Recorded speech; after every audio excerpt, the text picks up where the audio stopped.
But mainly, I want to talk about today. I want to talk about this save game which I have, which is extremely interesting. If you guys play Victoria 3, this is an extremely interesting save. If you notice here, I have 3 million GDP. However, I own 805k reinvestment. It's going to do this multiplier. This is MP, and it's modded, as you can see here. And my main play pattern is that I basically want to become the world's #1 investor, #1 bankers, if you will. I want to have the biggest income in the game, and I want to have the biggest investment pool. Just pool, not both. Notice here, I'm the biggest investment income in the world, bigger than the UK. I can basically, not even worry about. I can basically have infinite construction and never worry about a thing in this world. I own 7,000 ownership outside my country. Notice here, about 90 million come from Great China. Sorry, China. 38 million come from the DEI, Dutch East Indies, and third is Spain. Notice here, I own 41% of Spain and 36% of Japan. Everyone that you can see here that's on this list is a GP. Oh, I'm sorry, is a player. China's a player, DEI's a player, Spain's a player, Russia's a player, Japan's a player, France is a player. And so I managed to basically convince them to give me investment rights. China is very easy to convince because they kind of need the industry to get the taxes up. If you notice here, they got Lizzie Fair, which is so insane. They actually rolled a scholar official. I'm sorry, Korea did, and they got the event, the industrialist event, to where it's that event to where if you don't invite the exile, they give you like -2% approval for industrials. He got that event to spawn on him, and he managed to get them in. Here are my laws.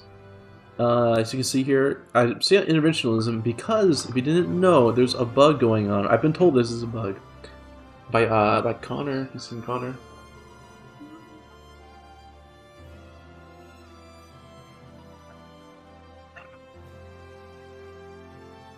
What was talking about?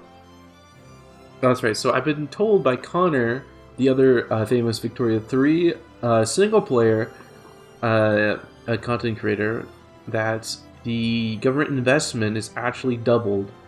So it's doubled when it's foreign owned. So my investments. Let me grab up a logging camp. So that's probably a bad example. So my reinvestment from this is this government. No, it's not government dividends. This reinvestment right here is being charged twice, which is so insane that I get it twice. That's why I'm able to do this.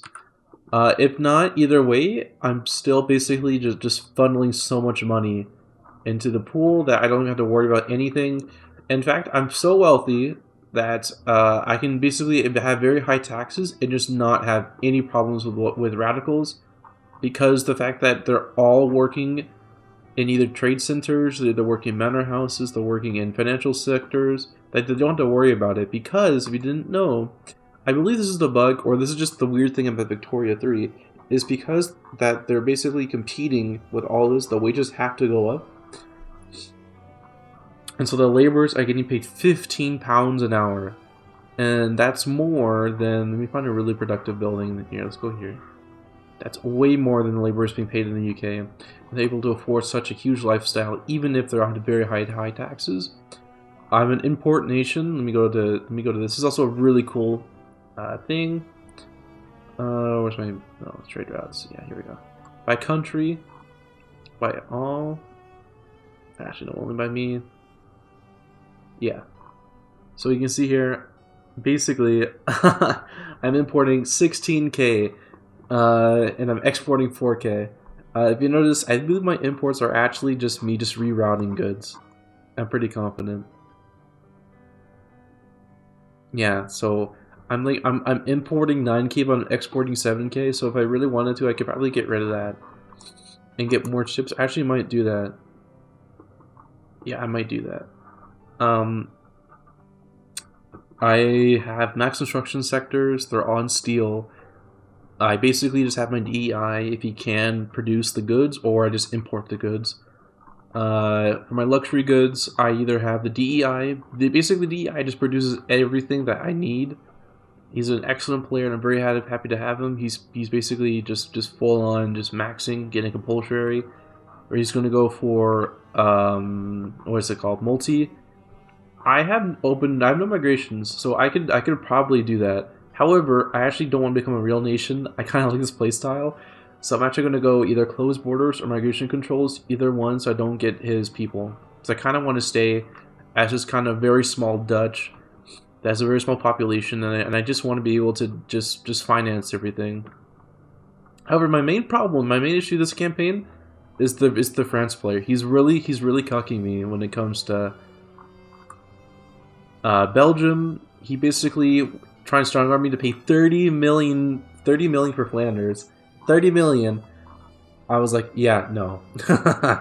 Yeah, no. The only reason why I wanted Flanders is that I was literally going to go to this everything here, nationalize everything here, and just delete it. I only want it because I can get more construction sectors to basically build more. I spent 30 million instead. I said, F you. I'll give Scandinavia 30 million. I paid 30 million for Greenland and Iceland just for the memes, so I can just build construction sectors here. So I can just deal with that. I'm gonna go around again. I'm gonna ask for more land. I'm probably gonna ask if I can take stuff in Greece, probably the Aegean Islands, maybe, or maybe just something here, so I can just take it. Preferably something that I can accept, so I don't have to worry about it.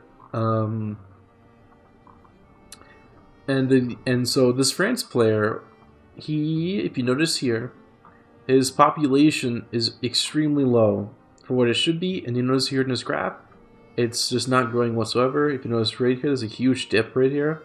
That dip is because this player basically went on very high taxes and high taxes. It basically made all his people just leave, and they fled to the U.S. Which, let me show you the graph. Let me show you the stuff. Right here, you can see it all right here. They all fled to the U.S. You notice here he also has multicultural, and that led to an amazing economic growth. You see here he's probably going to become number one GDP in the world. He's already surpassed the UK. He's probably going to overtake the Raj any minute. And he's probably become the most powerful nation in the world. At the backs, and France is going to just become less and less powerful.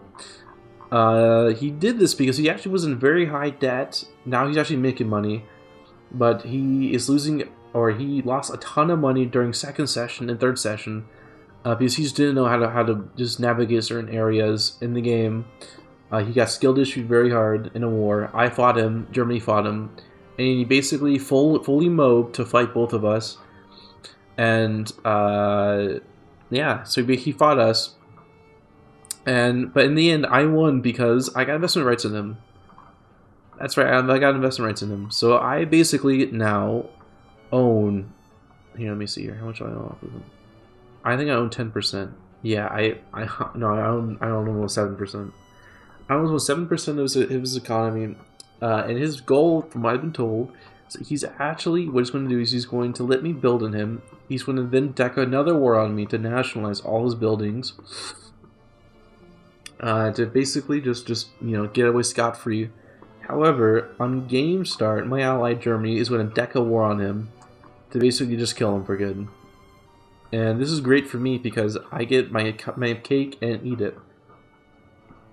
He basically will no longer become a threat to me. He's actually going to release Belgium and Wallonia. He's going to take Lorraine, and I'm just going to forever just invest in him, over and over again. And it's going to be great. I'm going to make a lot of money off of him. If you notice here, I also have investment rights in China. I already said that. And Japan. I also have a mutual in Spain. And for Spain, I basically built his economy. If you notice here, I own 41% of his economy. The Dutch bankers have done a very, very good job with Spain. He's also, even though I'm kind of his ally, it's sort of weird. I kind of want to defend my investments just in case if France goes in on him, I'm ready to defend him. China is also one of my allies. He's basically going to be my factory. Once he is recognized, which he will eventually, because he's going to get literacy and all that. Once that does happen, I want him to basically like invest in a huge army and just defend me. That's my plan. I'm gonna rely on on China. It's my factory of the world. I'm gonna build so much factories in him. I'm basically what I'm doing is that I'm trying to get qualifications by just employing people on rice farms, so they actually just level up, and so I get more demand in China, so I can build more and more factories in him. My DEI, he's basically my actual factory. He basically is building my stuff. He's making clothes, he's making tools, he's making glass, he's making everything for me that I need. I'm paying off my debt because again I spent 30 million on these two useless rocks, but at the same time I kind of need the construction sectors. Brazil, you know, for those of you who don't know, Brazil usually just blobs out in MP, which is whatever. But notice here the Ottoman Empire is kind of carved up. This is what you kind of expect with there's no Ottomans player. It's whatever.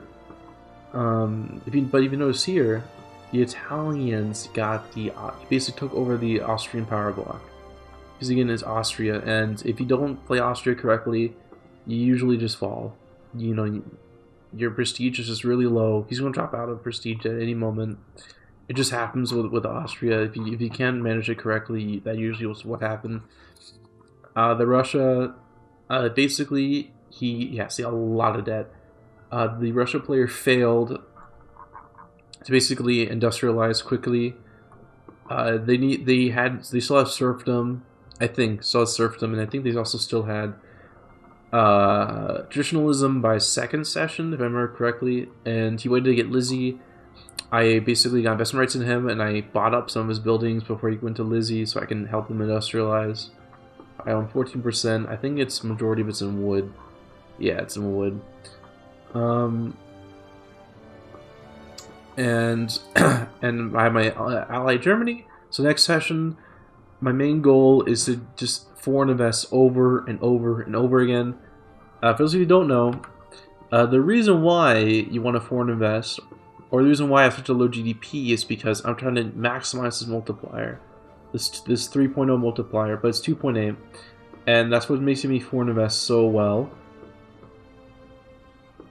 I also have the blocking camps and the rice farms, and I have all these that basically is just doubled because again of that the foreign ownership government owned glitch. And sooner or later, my money is going to be coming from government dividends. Sooner or later, I'm going to be lowering my taxes and increasing in government dividends, to where I'm going to basically be owning a ton of rice farms and a ton of clothes factories. Because once the Chinese are employed, they're going to be demanding more and more clothes and more chairs. I'm going to be owning all that. So, yeah. So that's overall the game. My main goal is to just foreign invest endlessly using my tremendous wealth, which I have accumulated right here. 1.2. Again, that's the second most in the game. It's just great. Oh yeah, I'm just going to show you the credit limit too before I end this. 41 million. If you want to keep an update on this, or want me to live stream the session, which is tomorrow, Saturday, the 10th of May, I will do so. Yeah, that's it for today's video.